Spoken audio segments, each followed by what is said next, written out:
앞에서 원장님들이 좋은 얘기 많이 해주셨는데요. 네. 저도 뭐 비슷한 얘기를 할 것 같습니다. 조금 더 추가적으로 얘기 드리면 일반 한의학에서는 땀을 나는 것을 크게 보면 이렇게 자한, 이렇게 저희가 생활하는 동안 이제 이렇게 낮 동안에 주로 땀을 많이 흘리는 거, 그걸 기허자한이라고 하고요. 또 이제 보통 아이들한테 많이 흘리는 잠들고 나서 이제 이렇게 막 식은땀을 흘리는 거를 도한이라고 합니다. 이제 그거는 이제 주로 음허 때문에 생기는데요. 근데 이렇게 보면 딱 물과 불처럼 두 가지가 나누어져 있지는 않고요. 특히나 이제 어머님처럼 어느 정도 연세가 있으신 분들은 솔직히 두 가지가 같이 공존하는 경우가 많은 것 같습니다. 무슨 얘기냐고 하면 아마 이제 기운이 이제 제가 봤었을 때 어머님이 얘기해 주신 증상들만 봐서는 어느 정도 그러니까 기허가 깔린 자한 증상에다가 이렇게 몸에 있는 진액이라든지 이런 부분이 부족하면서 생기는 음허 증상들까지 같이 있는 것 같고요. 그럼 당연히 이제 그런 부분들을 해소해주는 한약이라든지 침치료를 받으면 됩니다. 그리고 이제 한약에서 우리 인체에서 이루어지는 가장 중요한 생리적인 현상을 수승화강이라고 표현을 합니다. 무슨 얘기냐고 하면 수승, 이렇게 몸에 있는 물기운들은 위로 이제 상승을 해야 되고 반대로 위에 있는 불기운들은 아래로 내려가야지 이게 하나의 사이클이 이루어지면서 우리 몸에서 정상적인 생리나 병리 현상이 이루어진다고, 생리적인 현상이 이루어진다고 보는데요. 당연히 지금 어머니 같은 상황은 이런 수승화강이 제대로 잘 이루어지지 않는 현상입니다. 뭐 이런 부분들은 잘 이루어지지 않는 거는 여러 가지 안 좋은 뭐 생활 습관이라든지 스트레스 아니면 그 전에 알아왔었던 어떤 뭐 건강적인 문제 이런 부분들이 복합적으로 작용할 수 있습니다. 그래서 우리 몸에서 이루어지는 수승화강, 그러니까 이제 기혈순환들이 원활히 잘 이루어질 수 있는 이런 침이라든지 뜸치료를 받는다든지 아니면 오히려 이렇게 어머님 땀을 흘리시더라도 이런 몸에 있는 기운순환이 잘 되게끔 족욕이나 아니면 반신욕 이런 부분들도 꽤 많이 도움이 될 것 같습니다. 그리고 또 하나 저는 이제 한의원에서 진료 봤었을 때 요즘에 남녀노소 불분하고 원체 이제 강구 때문인 것 같은데 홍삼을 많이 먹는 것 같습니다. 그러니까 꼭 홍삼이 아니더라도 그 사람 체질에 맞지 않는 이렇게 약성을 가진 이렇게 약재들을 오남용하면 당연히 저희가 그냥 알기 쉽게 불에다 기름을 붓는다고 하는데요. 그럼 오히려 네, 흔히 말해서 몸이 허해서 이렇게 땀이 나나 보다 싶어가지고 체질줄 맞지 않는 몸에 열이 많은 열체질인 사람들이 인삼이나 홍삼 같이 몸에 있는 양기를 돕는 열들을 부추길 수 있는 이런 잘못 약재들을 오남용하게 되면 오히려 이런 부분들을 더 부추길 수 있습니다. 그래서 한의사가 그 사람 현재 진단을 내리고 치료를 할 때는 그 모든 체질이라든지 현재 그 사람의 건강 상태 그리고 체중 이 모든 것들을 감안을 합니다. 그리고 또 하나 어떤 약재를 쓰는 것도 중요하지만 이 약재를 어느 기간만큼 얼마 정도의 용량으로 쓰는 게 훨씬 더 중요할 수 있습니다. 그러니까 가까운 한의원 가셔서 어머님 현재 몸 상태에 대해서 진단을 받아보시고 치료를 꾸준히 받으시면 지금 이렇게 어머님이 좀 많이 불편할 수 있는 부분들은 해소가 될 수 있을 것 같고요. 근데 당연히 먹는 것들은 너무 이제 기름진 거든 뭐 매운 거든 이런 자극적인 음식은 당분간은 피하시고 조금 싱겁게 드신다든지 아니면 이렇게 채소, 약간 씁쓸한 그러니까 이제 쓴맛이 나는 음식들이 우리가 말하는 몸에 있는 열들을 조금 조절하는 역할을 합니다. 한의학에서는. 그래서 이렇게 보면 제철 나물들을 잘 드시는 것들도 지금 어머님의 이런 이제 건강 상태 개선하는 데 조금이라도 도움이 될 것 같습니다. 네, 안녕하세요, 신영자님. 네, 안녕하세요. 네, 지금 이와 같은 장기침으로 고생한 지가 벌써 몇 년이 됐다고 했고요. 그리고 이제 몇몇 군데에서는 원인은 잘 모르겠다. 또 반대로 어떤 한 곳에서는 약간 이제 역류성 식도염이 그걸로 인해서 기침을 하는 것 같다고 얘기를 들었지 않습니까? 네네네. 네. 그래서 제가 일반적인 이렇게 시청자님처럼 기침이 약간 만성으로 고생하는 분들에 대한 일반적인 의학을 얘기해 드릴게요. 일단 세 가지 원인입니다. 첫 번째는 이제 후비루라고 해서 콧물이 뒤로 넘어가는 현상이고요. 이거는 주로 이제 비염이 있는 분들한테 많이 생깁니다. 비염이나 축농증이 만성화된 분한테. 그리고 또 하나는 천식 있는 분입니다. 근데 지금 시청자님이랑 통화하는 도중에 이렇게 얘기를 들어보면 아직까지 천식은 아닌 것 같아요. 물론 이거는 이제 어차피 병원에서 이렇게 폐활량 검사를 했을 테니까 거긴 안 했을 거고요. 대신에 꼭 천식이 아니더라도 지금 시청자님께서는 기관지는 약할 것 같아요. 그러니까 이제 결국 한의사인 제가 제일 중요하게 보는 관점은 체질인데요. 그러니까 어쨌든 지금 시청자님께서는 기관지가 약한 체질인 것 같고요. 그리고 또 하나 이제 아까도 만성 기침의 세 가지 원인이 후비로 콧물이 뒤로 넘어가는 현상, 그리고 또 하나는 네. 이제 천식같이 기관지가 약한 체질, 그리고 마지막이 이제 그 병원에서 진단을 받은 역류성 식도염입니다. 예. 그래서 이 세 가지가 만성 기침의 거의 90%라는 거는 어느 정도 의학적으로 밝혀져 있습니다. 근데 이게 제가 앞에 있는 뭐 시청자분님한테도 상담을 드리면서 얘기를 했지만 딱 물과 기름처럼 딱딱 구분되어 있진 않고요. 어느 정도 기침이 만성화되신 환자들 제가 진료를 보다 보면 다 같이 섞여 있는 경우가 꽤 많습니다. 그래서 지금 제가 시청자님한테 이렇게 손발이 차다, 그리고 항상 피곤하다, 그러면 일단 이 부분을 가지고 유추할 수 있는 거는 시청자님은 저희 한의학에서 말하는 이런 기관지, 그러니까 한의학에서 어쨌든 그 부분이 조금 더 이제 폐와 연관을 시키는데요. 이런 기관지가 약한 체질일 것 같고요. 당연히 이제 그러면 그 부분을 근본적으로 체질을 개선시키는 치료가 어쨌든 지금 만성화된 기침을, 그리고 이제 지금처럼 이렇게 손발이 차다든지, 그리고 항상 조금 만성 피곤해서 피로를 잘 느낀다든지, 이런 부분들을 다 같이 폐의 오장육부 중에서 폐기운을 튼튼하게 하면 많이 개선이 될 것 같습니다. 그리고 네. 또 나는 혹시 시청자님도 좀 음식을 좀 먹으면 잘 체한다든지, 아니면 이렇게 식욕이나 이런 먹는 거에는 큰 불편함 없으세요? 어떠세요? 소화가 가끔 요즘에 안 될 때도 있고요. 스트레스를 좀 많이 받아서 네, 살이 네. 좀 많이 빠지기도 네, 했어요. 알겠습니다. 혹시나 입맛이나 이런 거 있으세요? 그러니까 이제 그래도 지금 이렇게 요즘 들어서는 조금 그렇지만 그래도 항상 입맛은 있어서 먹는 게 있는지, 아니면 지금처럼 스트레스를 받으면 입맛도 없고 잘 안 먹게 되는 어떤가요? 그런 부분은? 입맛이 없어서 잘 안 먹게 되진 않고요. 그냥 무슨 얘기인지 알겠습니다. 예, 어쨌든 지금 이제 제일 첫 번째 지금 시청자님의 제일 불편한 이런 증상을 유발한 것들은 제가 좀 전에 얘기했듯이 기관지가 약한 부분, 이제 한의학에서는 이제 그런 폐 기운 순환이라든 폐가 약한 체질들한테 나타나는 부분이고요. 그러면서 이런 소화 비위 기능이 떨어지면 약간 요즘 말하는 역류성 식도염이나 이런 위장 질환들을 유발할 수 있습니다. 그럼 그런 부분들이 상호 복합적으로 작용을 하면서 더 기침을 악화시키는 거고요. 그래서 이제 네. 제가 좀 전에 얘기한 이런 부분들을 체질을 개선시키고 꾸준한 치료를 받으시면 도움이 됩니다. 그리고 또 하나 생활관리법을 얘기를 드릴 테니까, 기관지나 이런 호흡기 건강에서 제일 해로운 거는 차고 건조한 겁니다. 그러니까 절대로 찬 음식들, 그러니까 요즘에 아이스크림이 됐든 아니면 찬 음료수가 됐든 이런 것들은 무조건 금해야 하고요. 그러면 하다못해 마시는 물도 미지근하거나 따뜻한 물을 마시는 게 좋고, 그럼 건조한 거에 반대는 보습, 이제 어느 정도 적당한 습도 유지입니다. 그러니까 지금 현재 공기 자체가 가을 겨울 되면 차고 건조해지기 때문에 시청자님 말고도 대다수 호흡기 질환들을 가진 사람들은 무조건 다 악화가 됩니다. 그래서 외출하게 되면 불편하시더라도 목을 따뜻하게 한다든지 마스크를 잘 쓴다든지, 집안 실내에서도 가습기를 틀어서 어느 정도 습도가 잘 유지되게끔 이런 부분들을 병행하시면 좋고요. 또 하나 이제 먹는 음식 중에서는 유제품은 이렇게 콧물이나 가래에 해가 됩니다. 그러니까 가급적이면 유제품 섭취는 좀 덜 하시는 게 좋을 것 같습니다. 네. 혹시나 제가 설명드린 것 중에서 잘 이해가 안 되거나 또 더 궁금한 거 있으면 질문하시면 제가 답을 드리도록 하겠습니다. 그러니까 제가 다시 정리해서 얘기 드리면, 지금 시청자님은 제일 첫 번째 기관지가 약한 체질이 제일 중요한 원인일 것 같고, 그러면서 이런 소화기 비위도 조금 떨어져 있는 것 같습니다. 그러니까 이 부분들을 같이 개선시키는 치료를 받으면서 제가 알려드린 생활관리요법, 그러니까 차고 건조한 거는 무조건 피해 주시고, 반대로 따뜻한 걸 많이 섭취를 한다든지 어느 정도 습도 유지를 잘 하면서 당분간은 유제품 섭취는 줄여주시는 게 좋을 것 같고요. 그리고 뭘 먹고 나서 좀 바로 눕는 행위는 당분간은 최대한 자제하시는 게 좋습니다.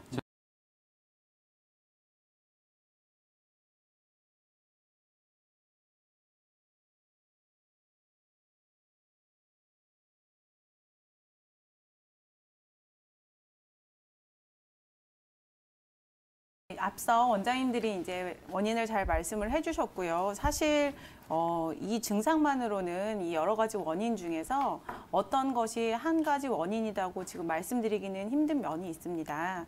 하지만 이제 나이가 73세시라는 점에 유추해서 생각을 해보면, 보통 이제 이 나이에는 수면 장애를 대부분 겪으시거나 아니면 정상적이시더라도 좀 수면이 짧아지시면서 몸도 좀 이 물이 마르는 경향이 있습니다. 그래서 이제 나무가 오래된 나무일수록 좀 마르는 것처럼 음어해지고 이런 게 이제 허열로 이 상부로 오르는 열이 생길 수 있어서 이런 쪽을 보충을 해주는 치료를 하시는 것도 유의미할 것 같습니다.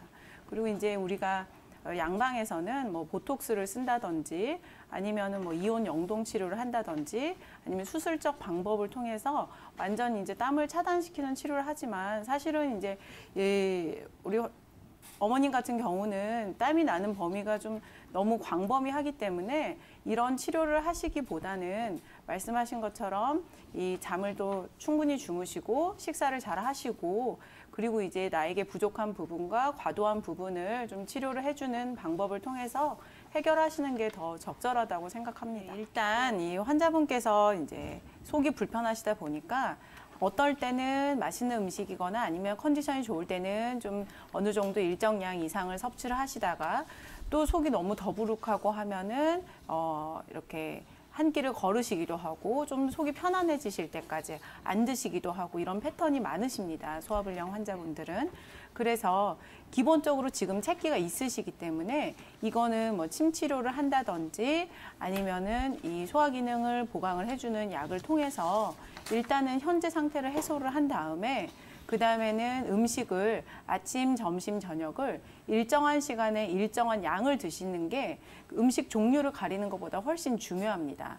내가 먹을 수 있는 양보다 처음에는 한 3분의 2 정도로 적게 시작하셔서 아침, 점심, 저녁을 일정하게 드신다면은 다소 뭐 우리가 흔히 소화에 안 좋다고 알려져 있는 뭐 돼지고기나 이런 거를 드시더라도 조금 더 편안하실 수 있습니다. 이렇게 규칙적으로 적은 양부터 식사를 시작을 하신다면은 충분히 소화불량 호소 없이 편안하게 생활하실 수 있습니다. 네.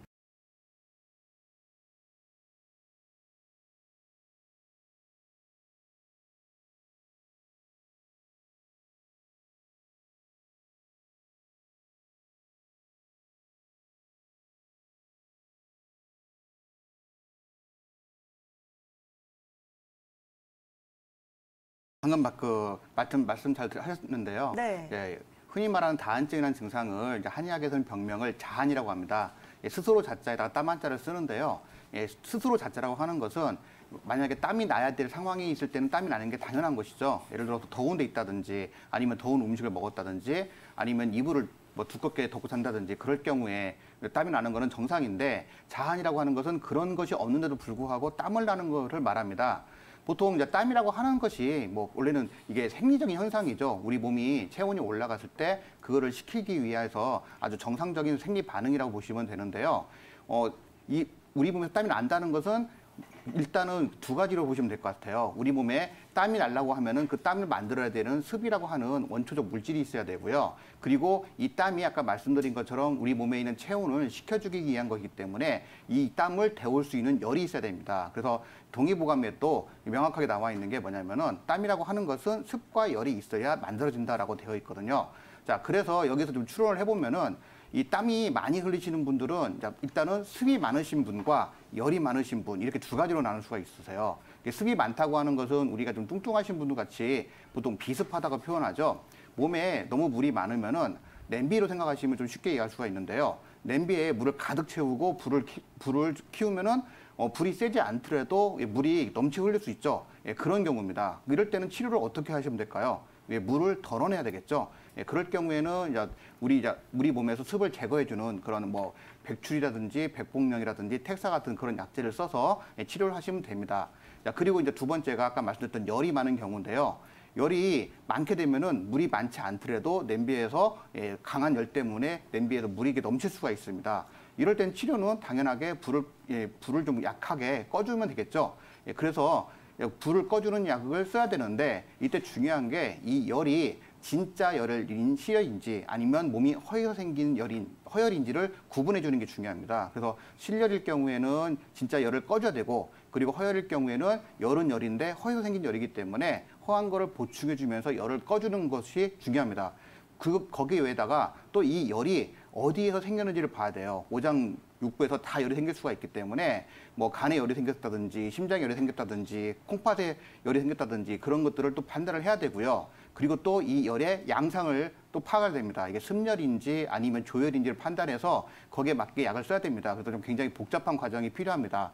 보통은 이렇게 습과 열 이렇게 되어 있는데 또 하나 더 판단할 수 있는 게 뭐냐면은 아까 방금 정 원장님이 말씀하신 것처럼 기가 허해서 생기는 경우가 있어요. 기라고 하는 것 중에서 위기라고 하는 기가 있는데 이 위기가 하는 역할이 뭐냐면은 폐표로 가서 외부로부터 들어오는 사기 같은 걸 막아주고 병이 안 걸리게 방어를 해주는 거죠. 그리고 땅구멍 같은 거를 담당해줘서 땅구멍이 열렸다 풀렸다 하는 거를 조절해 줍니다. 그래서 필요할 때 열어주고 그리고 필요 없을 때 추울 때는 닫아주고 그런 역할을 해주는데요. 만약에 이 위기가 약하게 되면은 그 땅구멍을 조절하는 힘이 떨어지기 때문에 쓱 풀리면서 땀이 나오게 됩니다. 그래서 이럴 경우에는 되게 식은 땀을 흘리는 경우가 많거든요. 그래서 잘 아시는 것처럼 할머니들이 손주들 봤는데 막 식은땀 흘리고 있으면 아유 기가 허하네 그리고 뭐 보약해줘야겠다 아니면 삼계탕 끓여주겠다 그렇게 말씀하시는 것들이 그런 식의 땀이라고 보시면 될 것 같아요. 지금 어머님 같은 경우에는 지금 증상이 어떻게 또 구체적인 증상들을 말씀해 주신 것이 없으셔갖고 약간 판단하기 힘든 면이 있습니다. 예를 들어서 얼굴과 머리 그런 등 쪽, 그러니까 상체 쪽에 땀이 난다는 것이 그 정도 가지고도 판단할 수가 좀 힘들 수도 있고요. 그리고 한 2, 3년 된다고 보니까 최근에 2, 3년에 어떤 일이 발생했는가도 좀 살펴봐야 되고 좀 여러 가지 상황을 좀 봐야 될 것 같아요. 그래서 어떤 게 원인인지는 좀 정확하게 한의원에 가셔서 판단을 좀 받아보시고요. 거기에 맞는 좀 치료를 좀 정확히 받아보시는 것이 좋으실 것 같습니다. 수술하신 게 폐암이라고 말씀하셨죠? 예. 아, 혹시 생활하실 때 먼지가 많은 그런 곳에서 이렇게 생활하시거나 일하시고 그러시나요? 아니, 일은 지금 못하고 있어요. 아, 그러니까 그 전에 일하실 때 혹시 그런 예, 상황에서 일할 때, 아, 그러셨군요. 일할 때 제가 네네. 미싱을 많이 했었어요. 아, 미싱을 많이 하셨어요? 예. 그러면은 그 옷에서 나오는 그 보풀하게 같은 것들을 많이 좀 들어마셨겠네요. 예. 아, 네. 지금 그래서 지금 상황은 잘 수술이 되신 상황이신 거죠? 예, 수술은 잘 됐다 그러고 재검을 이제 지난달에 받았거든요. 네네네. 받았는데 이상은 없다 그랬는데 네네. 관리를 잘하라고 얘기를 하셨는데 어떻게 관리를 해야 될지 잘 모르겠어요. 아, 네네, 그렇죠. 네. 혹시 몇 가지 제가 확인만 좀 해보겠습니다. 예. 식사 잘 하세요? 예. 먹을 때 맛있게 드시고요. 아니, 맛은 없어요. 아, 맛은 없어요? 예. 네, 그러면 배가 고파서 그냥. 네네, 그러면 한 공기 정도는 다 드시는 건가요? 아니면 못 드시나요? 한 공기는 못 먹고 네네. 한 반 공기 정도 먹어요. 아, 반 공기 정도? 예. 그러면은 배고프거나 기운 없거나 그러진 않으세요? 배는 고픈데 네네. 기운 없는 거는 없어요. 괜찮아요. 아, 기운 없는 건 없으시고요. 예. 네. 혹시 대변, 소변은 잘 보세요? 예. 소변 자주 보신다든지 변볼 때 자주 봐요, 힘들다든지. 소변은. 아, 하루에 하면 몇 번 정도 보시는 것 같으세요? 하루에 한 10번 정도. 10번요? 예. 자주 보시는데 예. 보실 때 시원하게 보시나요? 아니면 시원하지 않으신가요? 조금은 아닌 것 같아요. 아, 시원하지 않으시다. 예. 약간. 아, 약간 잔뇨감 같은 거 있고 그러세요? 네. 아, 대변 어떠세요? 대변은 괜찮아요. 대변은 괜찮아요. 시원하게 보시고요. 예. 네. 그러면은 혹시 얼굴로 열 같은 게 오르신다든지 그런 증상은 없으세요? 가끔 열이 오를 때가 있어요. 근데 열이 예. 그러고 자다 보면 항상 머리가 아프거든요. 아, 주무실 때만? 잘 때, 예. 예. 그럼 혹시 가슴이 답답하신 거 말고 예. 혹시 잘 놀래신다거나 짜증이 많이 나신다거나 그런 증상도 있으신가요? 짜증 많이 나요. 짜증 많이 나세요? 예. 불안 초조하세요? 예. 누워서 잠들 안정이 때까지 안 돼요, 안정이. 예. 그러면 누워서 잠들 때까지 시간이 조금 걸리시겠네요. 잠들 때는 시간이 별로 안 걸려요. 한 10분 정도면. 아, 10분 정도? 되는데. 예. 예. 잠든 다음에 잠귀가 밝거나 그러진 않으세요? 예, 잘 들면 잘 못 들어요. 아, 잘 주무시고. 예. 네. 그러니까 일단은 아까 말씀하신 것처럼 이제 폐암 예. 생기신 거는 예. 아무래도 이제 그 전에 일했던 환경 탓 때문에 그러신 것 같고요. 예. 네, 지금 얼굴로 열이 오르시고 그리고 예. 가슴도 답답하시고 약간 좀 불안 초조하시고 예. 네, 그런 증상이 있으신 거는 아무래도 예. 스트레스 증상이 좀 있으신 것 같아요, 어머님이. 아, 예. 네. 근데 이런 스트레스 증상이 있을 때는 네. 이 스트레스 증상이 왜 생겼는가를 또 봐야 돼요. 이게 아, 네. 열이 생기기 때문에 보통 이제 저희 한방에서는 화병이라고 부르는데 예. 그 화가 또 어디에서 생긴 화인가를 살펴야 되고 아. 이게 진짜 화인지 가짜 화인지를 살피고 그러셔야 돼요. 아, 예. 네, 그렇기 때문에 예. 홍삼 같은 경우는 지금 안 드시는 게 가장 좋습니다. 예. 예, 드시지 마시고요. 예. 네, 그리고 지금 약을 지웠다고 하셨는데 아무래도 지금 이런 제가 여쭤봤던 말씀을 그 상담했던 원장님한테 말씀을 드렸었죠? 예, 아니 요즘에 지은 게 아니고 네네네. 2달 전에 지은 거예요. 아, 2달 그때는 전에요? 이 구가 초조한 게 없었어요. 아, 그러셨어요? 예, 그러면은 지금 그러니까 지금도 나빠졌어요. 그러니까 그때 약이 예, 그 지금 상황에 맞는 약일 것 같지는 않다는 예, 생각이 아닌 것 같아요. 예, 들기 예. 때문에 예. 일단은 그 예. 수술 후에 한약을 예. 복용하시는 거는 도움이 되세요. 예, 예. 네, 그러니까 어머님도 저기 약간 좀 옛날 기억해 보시면은 예전에는 수술하시는 예. 분들이 다 한약을 복용하고 그러셨잖아요. 예, 네, 요즘은 이제 좀 양방 의사들이 그걸 좀 이렇게 막아서 못하는 경우가 있는데 예, 예. 좀 그 쉽게 생각하시면은 예. 우리나라에서는 그 한의사 제도와 그 양의사 제도가 따로 있잖아요. 예, 예. 일본은 근데 그 메이지 이슈 때 이제 한의사 제도가 없어져 갖고 양의사 예. 제도만 남아 있어요. 예, 그래서 이제 양방 의사들이 한약을 이렇게 공부를 해서 양의사들이 한약을 투여하거든요. 예, 예. 그런데 그 이제 그런 그 양의사들이 쓰는 논문들을 보면은 예. 수술 그 암 같은 거 수술하신 다음에 회복할 때 예. 한약을 투여하는 것이 훨씬 더 빨리 빨리 효과가 된다.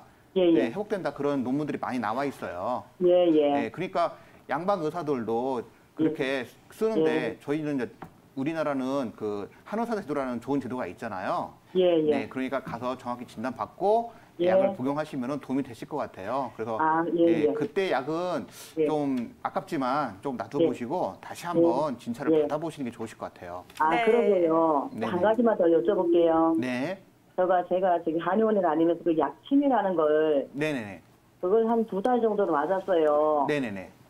그 산산 네, 약침. 산산약침이요. 네네. 예, 예. 근데 효과를 보지를 못했어요.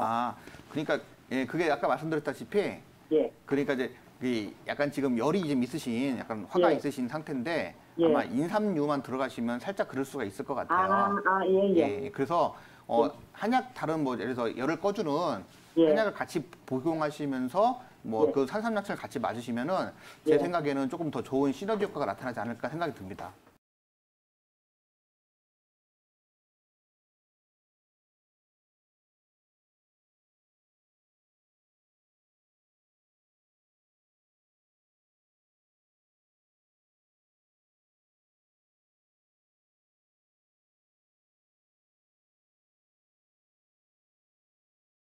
현재 환자분께서는 우리가 이제 흔히 말하는 다한증이라는 증상을 지금 겪고 계신 걸로 보여지고요. 다한증은 기본적으로 전신이나 신체 상부 전반에 걸쳐서 땀이 발생하는 이제 전신성 다한증, 그리고 손이나 발 혹은 겨드랑이와 같이 이제 국소적인 부위에 발생하는 국소성 다한증으로 분류를 할 수 있겠는데요. 현재 환자분의 경우는 이제 신체 상부에 걸쳐서 발생을 하고 있는 전신성 다한증의 범주에 속할 것이라고 보여집니다. 다한증은 또한 어떠한 이제 선행 질환에 의해서 2차적으로 발생하게 되는 속발성 다한증, 그리고 이제 별다른 증상이 없이 단지 땀이 많이 나는 원발성 다한증으로 분류를 할 수 있겠는데요. 일단은 먼저 결핵이나 당뇨 혹은 뭐 갑상선, 뇌하체 기능 항진증 혹은 이제 폐기종, 파킨슨병과 같이 전신성 다한증을 야기할 수 있는 그런 선행 질환들이 있는지 간단하게 체크를 하실 필요가 있겠고요. 또한 드물게는 외상으로 인해서 이제 신경 분포가 변화가 일어나면서 그로 인해서 다한증이 발생하는 경우도 있습니다. 따라서 이러한 부분들도 체크해 보시기를 바라겠고요. 만약에 이런 특별한 증상이나 선행 질환 없이 단지 땀이 많이 나는 증상이 어느 순간부터 생겼다라고 하시면은 이럴 때는 우리가 흔히 얘기하는 얼마든지 이제 그런 상황에서도 얼마든지 다한증이 발생할 가능성이 높기 때문에 이러한 경우에는 이제 땀의 배출을 관장하는 위기라든지 혹은 위열, 심장 우열 등의 이제 한의학적인 원인을 유추해봐서 한의학적인 치료를 진행하는 것이 효과가 좋을 것 같습니다. 먼저 추위를 많이 타시는지 더위를 많이 타는지 혹은 식사와 땀과 어떠한 관련이 있는지 혹은 이제 만성적인 피로나 기력 부족으로 인해서 고생을 하는 부분이 없는지 이러한 것들을 통해서 한의학적인 원인을 좀 유추해 볼 수 있겠는데요. 증상만으로 제가 지금 파악이 되기는 머리나 얼굴, 목 부위 등에 지금 상체에 집중되어 있고 발생 시기가 2, 3년, 그러니까 아주 길지 않은 시기기는 하고요. 또한 지금 땀이 줄줄 흐르듯이 신체 상부 전반에 걸쳐서 발생하고 있다는 걸로 봐서는 우리가 흔히 얘기하는 이제 고장난 수도꼭지라고 비유를 하는 전형적인 기허형 다한증의 양상을 보이고 있기 때문에 이러한 경우에는 보기, 다시 말해서 이제 기를 정말로 보호해주는 그러한 형태의 한방 치료를 진행하시는 것이 효과가 좋아 보입니다. 단 이제 한의학에서는 이런 단순하게 다한증이라고 해서 똑같은 치료를 진행하는 것이 아니라 이 원인을 정확히 파악을 해서 그 치료의 내용이 달라질 수 있으므로 정확한 진단과 치료는 가까운 한의원에 내원하셔서 받아보시기를 권해드리겠습니다. 네. 지금 다한증에는 사실 여러 가지 원인으로 인해서 파생되는 경우가 많은데요. 그러니까 다한증을 분류를 해놓은 것이 우리가 뭐 이를테면 선행질환이 있는 속발성, 혹은 선행질환이 없이 그냥 땀 많이 나는 원발성 이런 것들로 구별을 하기도 하는데요. 사실은 재밌는 게 미각다한증이라고 해서요. 어떠한 특정 음식을 먹거나 아니면은 어떠한 그냥 음식을 씹는 그 저작 과정에서 어떠한 신경적인 자극으로 인해서 땀이 배출이 많이 되는 경우가 있습니다. 지금 좀 더 자세하게 증상에 대해서 제가 여쭤보거나 할 수 있다고 하면 조금 더 자세하게 판단을 해볼 수 있겠는데요. 일단은 어떤 특정 음식, 제가 봤을 때는 맵고 짠 음식이라고 빨간 음식이라고 하셨는데요. 이런 경우는 이제 특정 음식에 신경적으로 반응을 해서 저작 과정에서 당연스럽게 얼굴, 특히 이제 뺨 쪽에서 많이 땀이 발생을 하는 이런 미각다한증이라는 범주에 속하지 않을까 싶고요.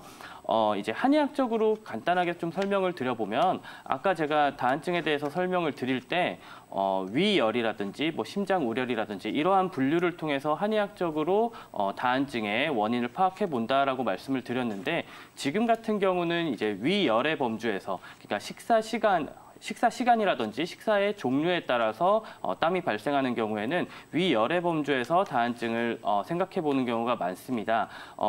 지금 그래서 환자분께서 가장 주의하셔야 될 것은 아무래도 음식 종류에 대한 조절이 될 것입니다.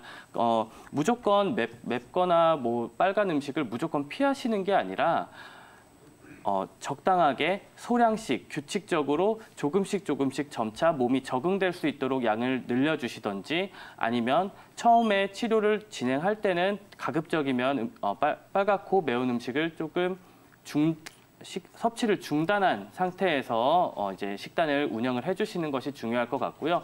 무엇보다 위열이라는 것은 우리가 몸이 쉬는 상태에서 위장만이 운동을 하고 있을 때 발생하는 경우가 참 많습니다.